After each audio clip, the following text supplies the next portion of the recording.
So my inner tubes finally turned up from Evans Cycles, and I've already changed the front tyre because the inner tube, basically the inner came out of the valve. So it's got one of these valves on it now. It's the Schrader valve, I think. But the back tyre has the other kind of valve, which is the Prester valve. So I'm going to swap this over. There's nothing wrong with this inner tube, but it's just got the wrong kind of valve. I don't want that valve.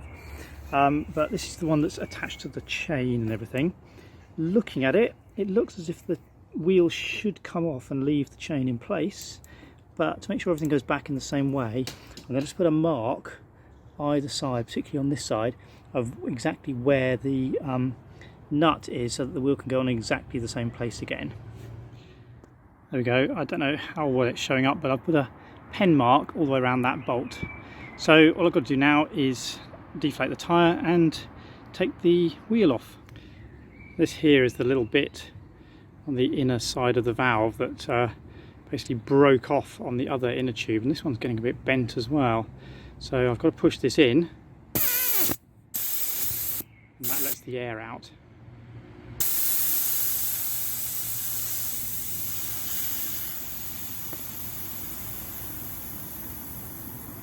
Just before I do dismantle it, I've got to remember which cog the chain is on. So it's on the second cog in this end, and it's on the smallest cog at this end. So I've got to put the chain back the same way when it comes back together. Well, that was pretty straightforward.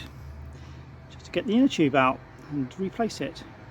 That's the new inner tube on, and the main thing to do is make sure the inner tube's not getting pinched between the tyre and the rim anywhere around, especially in this region where it's a bit thicker. So this is pushed quite back in. So I'll partly inflate it, and then I'll make sure that everything's snug.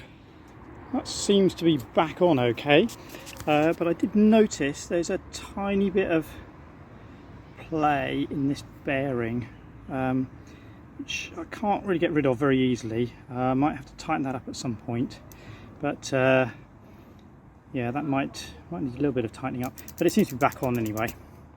So I just need to pump the tyre up and take it for a little test drive.